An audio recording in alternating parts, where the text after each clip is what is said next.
Friends, welcome to German class. और आज के वीडियो में हम बात करेंगे जर्मन लर्निंग लेवल्स की। कितने लेवल्स होते हैं जर्मन में और उसमें किस तरह से पढ़ाई होती है और आपका लेवल क्या है। A1 लेवल में क्या पढ़ाई होती है, A2 में क्या, B1, B2, C1 और C2, इन सभी लेवल्स पर हम आज डिस्कस करेंगे। और आप भी देख सकते हो कि आपका लेवल क्या है। हालांकि मैंने ऊपर ऑलरेडी एक वीडियो बनाया हुआ, आई बटन में आपको मिल जाएगा कि आपको अगर अपना लेवल टेस्ट करना है जर्मन का कि आपका कौन सा लेवल है, A1 है, A2 है, और उसमें छोटे छोटे क्वेश्चन है MCQ टाइप, आप उनके आंसर देकर अपना लेवल चेक कर सकते हो जर्मन का। तो चलिए शुरू करते हैं आज का वीडियो। A1 लेवल की बात करें तो बिल्कुल बिगिनर्स लेवल होता है ये। इसमें एकदम बेसिक्स चीजें सिखाई जाती है। जैसे भी हम किसी भी लैंग्वेज को स्टार्ट करते हैं, जैसे आपकी colours name, week days, months name, alphabets, sentence making, छोटे छोटे सेंटेंसेस, वर्ब क्या होते हैं, एडजेक्टिव्स क्या होते हैं और सेंटेंस कैसे फ्रेम करते हैं, कुछ बेसिक रूल्स क्या होते हैं जर्मन के। जैसे सेंटेंस बनाने तो वर्ब सेकंड प्लेस पे आता है, सब्जेक्ट क्या होते हैं, सिंगुलर और प्लूरल क्या होता है, नाउन्स को कैसे सिंगुलर और प्लूरल में हम चेंज करते हैं और कैसे हम उनको आइडेंटिफाई करते हैं, और आर्टिकल्स वेरी वेरी इंपॉर्टेंट। जो आर्टिकल्स होते हैं जर्मन में, जिसे हम जेंडर भी कहते हैं, जैसे मास्कुलिन, फेमिनिन और न्यूटर, ये जेंडर होते तीन। इन जेंडर्स को तीनों को कैसे आइडेंटिफाई करना है और किस तरह से आर्टिकल्स को लर्न करना है, तो ये सारी चीजें जो हम A1 लेवल में ही सीखते हैं। इसके अलावा A1 लेवल में और क्या सीखते हैं हम, छोटे छोटे टेक्स्ट लिखना हम सीख जाते हैं, ईमेल राइटिंग करना हम सीख जाते हैं A1 में। बिगिनर्स लेवल है बट बहुत इंपॉर्टेंट है। किसी भी लेवल, किसी भी लैंग्वेज के लिए बिगिनर्स लेवल बहुत इंपॉर्टेंट होता है। फंडामेंटल्स जो एलिमेंट्री लेवल होता है वो इसी में सिखाया जाता है कि आपको बेसिक सेंटेंसेस कैसे बनाने हैं। तो अगर आपका A1 लेवल अच्छे से किया हुआ है आपने, बेस अगर आपका मजबूत है, स्ट्रॉन्ग है, तो ऊपर जो आप जितने भी लेवल करोगे वो सब अच्छे से होंगे। तो ये ध्यान ध्यान रखना कि आपको अच्छे से बेसिक लेवल करना है, उसको बिल्कुल भी लाइटली नहीं लेना। तो अगर आपका A1 लेवल अच्छे से होगा, आपके कॉन्सेप्ट सारे क्लियर होंगे, तो आप जल्दी से आगे A2, B1, B2 और जितने भी लेवल आप आगे पढ़ोगे आपकी अंडरस्टैंडिंग बहुत अच्छी होगी। सबसे अच्छी बात है कि जो सारे लेवल्स है वो एक दूसरे से कनेक्टेड है, ठीक है। और इसके अलावा A1 में क्या सीखते हो आप, छोटे छोटे सेंटेंसेस, छोटे छोटे टॉपिक्स के ऊपर, जैसे travel, journey, holidays, health, clothes, weather, इन सब के बारे में भी आप A1 में सीखते हो। वेदर के ऊपर क्वेश्चन कैसे पूछते हैं, कैसे वेदर कंडीशन बताते हैं, ठीक है, कैसे टेम्परेचर पूछते हैं, और टाइमिंग बहुत इंपॉर्टेंट है। फॉर्मल और इनफॉर्मल टाइमिंग जर्मन में कैसे होती है, उसको कैसे लिखते हैं और कैसे बोलते हैं, ये सब आप A1 लेवल में ही सीखते हो। तो ये सारी डिटेल जो मैंने आपको दी है ये A1 लेवल की है। और अगर आपका लेवल A1 है तो आप चेक कर सकते हो, जो डिस्क्रिप्शन में मैंने लिंक दिया हुआ है, मैंने जो ऑलरेडी वीडियो बनाया हुआ है उसमें कुछ क्वेश्चंस के आंसर करके ऑनलाइन आपको अपना लेवल भी पता चल जाएगा। अब बात करते हैं A2 लेवल की। A2 लेवल में क्या होता है, बेसिकली इसमें थोड़ा सा लेवल आपका बढ़ जाता है, वर्ब्स कुछ ज्यादा होती हैं, नाउन्स थोड़े से बढ़ जाते हैं, एडजेक्टिव्स भी आपको आ जाते हैं। Adjective ending very very important topic. Adjective की एंडिंग कैसे देते हैं ये जर्मन में हम A2 लेवल में सीखते हैं, और ये बहुत इंपॉर्टेंट टॉपिक है। और आगे आप B1 और B2 में भी ये टॉपिक पढ़ते हो। तो A2 लेवल को अगर हम कंपेयर करें A1 से, तो आपकी थोड़ा सा राइटिंग स्किल्स ज्यादा हो जाती है, आप ईमेल थोड़े से ज्यादा लेंथी लिख सकते हो, आप छोटे छोटे पैराग्राफ की बजाय थोड़े से बड़े पैराग्राफ लिख सकते हो, और एक छोटी सी कॉन्वर्सेशन भी आप फ्रेम कर सकते हो A2 लेवल में। तो A2 लेवल कहीं ना कहीं A1 से बहुत ज्यादा कनेक्टेड है, इसमें कोई ज्यादा डिफरेंस नहीं है, बट जो अपग्रेडेशन है वो थोड़ी सी बढ़ जाती है। अगर आप A1 में 50 वर्ब्स याद करते हो तो A2 में आपको वो 100 हो जाएंगी। इसके अलावा मोडाइल वर्ब्स होती है, पास्ट टेंस होता है, पास्ट टेंस जिसे हम बोलते हैं प्रेटेरिटुम। थोड़ा सा आप A1 में पढ़ते हो सिर्फ 2 वर्ब्स का, बट बाकी सारी वर्ब्स आप A2 में ही पढ़ते हो। पास्ट टेंस कैसे बनाते हैं, परफेक्ट टेंस कैसे बनाते हैं, और कुछ कनेक्टर्स, 2 वर्ब्स को, 2 सेंटेंसेस को जोड़ने के लिए जो हम कनेक्टर यूज करते हैं वो भी आप A2 में ही पढ़ते हो। How to join the 2 sentences, how to join the 2 words properly, और उनमें वर्ब का प्लेस क्या होता है, वर्ब कैसे हम सेट करते हैं, ये सारी चीजें आप A2 में ही सीखते हो। तो A2 लेवल हम कंपेयर करें A1 से तो थोड़ा सा अपग्रेडेड है, A1 से थोड़ा सा एडवांस नॉलेज आपको A2 में मिल जाती है, आप अच्छे से बोल भी पाते हो। डिपेंड करता है आपकी प्रैक्टिस के ऊपर। लैंग्वेज में जितना आप प्रैक्टिस करोगे उतनी ज्यादा आप लैंग्वेज बोल पाओगे। ऐसा कोई नहीं है कि जो बोले कि आप B1 करने के बाद बोल दोगे या B2 करने के बाद आप बोल पाओगे, ऐसा कोई डेफिनेट रूल नहीं है। ये सब डिपेंड करता है आपकी प्रैक्टिस के ऊपर। मैंने पहले भी कई बार कहा है, जितना ज्यादा प्रैक्टिस करोगे उतनी आपकी लैंग्वेज स्ट्रांग होगी। प्रैक्टिस छोड़ दोगे तो आपका लेवल डाउन हो जाएगा, एकदम 0 पे आ जाएगा, इसमें कोई भी प्रॉब्लम नहीं आएगी। तो आपको प्रैक्टिस रेगुलर करनी है, निरंतर करनी है, कॉन्टिन्यूअस करनी है, और आपको जर्मन अच्छे से सीखनी है और फास्ट सीखनी है। A2 के बाद अगर हम बात करते हैं नेक्स्ट B1 लेवल की, तो B1 level very very important, advance level कहते हैं इसको। इसके एग्जाम्स काफी स्टूडेंट्स देते हैं, काफी स्टूडेंट्स होते हैं जो A1, A2, B1 की पढ़ाई करते हैं बट एग्जाम सीधा B1 का देते हैं। B1 लेवल की काफी डिमांड होती है, इंडिया में भी, इंडिया के बाहर भी। अगर आप स्टडीज के लिए जा रहे हो तो भी कई यूनिवर्सिटीज में B1 लेवल मांगा जाता है, इसके अलावा जॉब्स के लिए भी अप्लाई करते हो तो B1 लेवल की डिमांड काफ़ी होती है। तो अगर आपको जॉब करनी है तो B1 लेवल जरूर करना और उसका एग्जाम अच्छे से देना। एग्जाम की तैयारी करने के लिए अलग से बुक आती है, उसका डिस्क्रिप्शन में मैंने लिंक दिया हुआ है, कौन सी बुक से आपको एग्जाम की तैयारी करनी है। और B1 लेवल में बात करें तो इसमें अब आप थोड़ा सा कंटेंट बढ़ जाता है, ईमेल राइटिंग बढ़ जाएगी, जिसमें आप 40 से लेकर 80 वर्ड्स तक ईमेल लिख सकते हो। फॉर्मल और इनफॉर्मल ईमेल आपको सिखाया जाता है। पैराग्राफ आप लिख सकते हो, ऑन द स्पॉट आप टॉपिक पे बोल सकते हो और लिख सकते हो।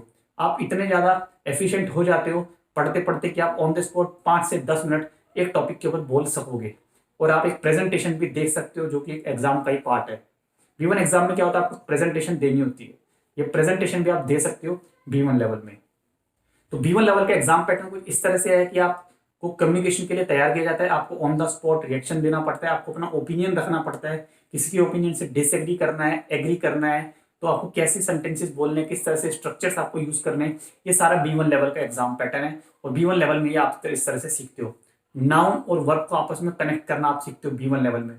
कौन कौन से नाउन होते हैं जिनकी प्रेपोजिशंस होती हैं, अलग आप प्रेपोजिशंस भी पढ़ते हो, आकुजाटिव केस पढ़ते हो, आप डाटिव केस पढ़ते हो, आकुजाटिव प्रेपोजिशंस पढ़ते हो, डाटिव प्रेपोजिशंस पढ़ते हो, मिक्स प्रेपोजिशंस पढ़ते हो आप इसमें और ज़्यादा डिटेल में। तो इन सभी को हम देखें तो ग्रामर काफ़ी ज़्यादा हैवी हो जाती है, काफ़ी टेक्निकल चीज़ें ग्रामर में भी आ जाती हैं, बट ये सारी चीज़ें वही हैं जो आपने A1 और A2 में पढ़ी है, उसी का अपग्रेडेशन आपको B1 में मिलता है। जैसे कि मैंने पहले बताया, सारे लेवल एक दूसरे से कनेक्टेड हैं। अगर आपने पहले के लेवल्स को अच्छे से पढ़ा है तो आप आगे हायर लेवल इजीली कर सकते हो, इसमें कोई प्रॉब्लम नहीं आएगी। तो ये B1 लेवल है, B1 लेवल की काफ़ी डिमांड है, इसमें आपको मार्कशीट मिलती है एग्जाम के बाद, और आपके मार्क्स जितने भी ज़्यादा होंगे उतने ज़्यादा आपके चांसेस होते हैं, उतनी ही ज़्यादा आपकी लैंग्वेज स्किल्स अच्छी मानी जाती है। स्पीकिंग स्किल्स को बहुत ध्यान रखना है, शुरू से इसकी प्रैक्टिस करनी है, अच्छे से बोलना है, ज़्यादा से ज़्यादा बोलना है, वोकैब अच्छी करनी है, वोकैब इंप्रूव करनी है, अपने नोट्स बनाने हैं। मैंने वीडियो बनाया हुआ है कैसे आप खुद से जर्मन पढ़ सकते हो, सेल्फ लर्निंग, तो उस वीडियो को जरूर देखना, उससे आपको थोड़ी सी हेल्प मिलेगी। नेक्स्ट लेवल की हम बात करते हैं, ये B2 लेवल। इसमें दो लेवल मिक्स हैं, B2.1 और B2.2, बट जो एग्जाम होता है वो 0.2 का ही होता है। B2 लेवल काफ़ी ज़्यादा एडवांस है और इस लेवल में भी पढ़ाई काफ़ी ज़्यादा इंटेंसिव होती है। ग्रामर की बात करें तो काफ़ी ज़्यादा ग्रामर आ जाती है, प्लुसकुम परफेक्ट इस लेवल में आप पढ़ते हो, कंजंक्शंस पढ़ते हो, कनेक्टर्स पढ़ते हो, बट ऐसे कनेक्टर्स पढ़ते हो जो आपने अभी तक नहीं पढ़े हैं, बिल्कुल नए होते हैं, बट उनके रूल्स ऑलमोस्ट सेम ही होते हैं कि वर्ब लास्ट में जाता है और आपको सब्जेक्ट का ध्यान रखना है, वर्ब कॉन्जुगेशन का ध्यान रखना है। तो कनेक्टर्स नहीं होते हैं, प्लुसकुम परफेक्ट होता है, टेंसेस आप पढ़ते हो, फ्यूचर टेंस आप पढ़ते हो। फ्यूचर टेंस क्या होता है, किन कंडीशन में आपको यूज करना है फ्यूचर टेंस, ये आप B2 में ही पढ़ते हो। और B2 में सबसे अच्छी बात, आप नाउन और वर्ब फिट, इसको बोलते हैं नाउन और वर्ब के साथ कनेक्शन जो होता है, कौन से नाउन के साथ कौन सा वर्ब फिट बैठेगा, ये बहुत जरूरी है। अगर आपको ये चीज समझ आ गई तो आप सेंटेंस इजीली बना सकते हो। तो नाउन वर्ब फेरबिंडुम बोलते हैं, ये आप B2 लेवल में सीखते हो। काफी ज्यादा वर्ब्स होती है, काफी ज्यादा नाउन्स होते हैं, सिस्टमेटिकली लर्न करना पड़ता है। इनको लर्न करने का फायदा ये होता है कि आपकी राइटिंग स्किल्स और आपकी स्पीकिंग स्किल्स एकदम बढ़िया हो जाती है, आप अच्छे से लिख सकते हो और आप अच्छे से बोल भी सकते हो। तो B2 लेवल करने के काफी मायने हैं, काफी बेनिफिट होता है, तो इसको बिल्कुल अच्छे से करना, पूरा टाइम देना, जल्दबाजी में मत करना। B2 लेवल करने के बाद काफी ऑप्शंस बढ़ जाते हैं आपके स्टडीज में भी, आप मास्टर एजुकेशन के जाते हो तो B2 लेवल को दिखा सकते हो। उसके बाद आप टेस्ट ड्राफ्ट की तैयारी करोगे तो भी B2 लेवल की नॉलेज आपको होनी चाहिए। तो अगर आप टेस्ट ड्राफ्ट भी पास करना चाहते हो तो B2 लेवल आपको पढ़ा हुआ होना चाहिए, तभी आप टेस्ट ड्राफ्ट आसानी से कर पाओगे, नहीं तो आपको प्रॉब्लम आएगी। B2 लेवल करने के बाद जॉब के भी काफी ऑप्शंस होते हैं। इतना सब सीखने के बाद आपको इंटरव्यू में इस तरह से एक्सपेक्ट किया जाता है कि आप अच्छे से बोल पाओ, अच्छे से फ्लुएंटली बात कर पाओ, अपने एक्सेंट को अच्छे से कर पाओ और आप दूसरे की बात सुन सको, उसके अकॉर्डिंग अपना रिप्लाई भी दे सको।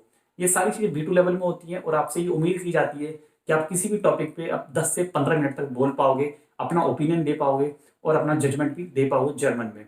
और इस तरह से B2 लेवल के लिए तैयारी करनी है। प्रॉपर बुक है, आस्पेक्ट नॉय एक बुक है, बुक का लिंक भी डिस्क्रिप्शन में मिलेगा, उस बुक से आप पढ़िए, अच्छी बुक है काफ़ी, उससे प्रैक्टिस करिए। वर्क बुक और टेक्स्ट बुक दोनों को साथ रखिए, दोनों के साथ प्रैक्टिस कीजिए। काफ़ी अच्छी वोकैब है उसी बुक में, आपको जरूरत नहीं है इधर उधर से नोट्स इकट्ठे करने की, कहीं ज़्यादा मटेरियल ढूंढने की। आपको एक टेक्स्ट बुक पढ़नी है, एक वर्क बुक पढ़नी है और एग्जाम की तैयारी के लिए एग्जाम प्रेप बुक पढ़नी है। इन सबसे आपका काम हो जाएगा, B2 लेवल आराम से पढ़ सकते हो और पास भी कर सकते हो अच्छे नंबर से।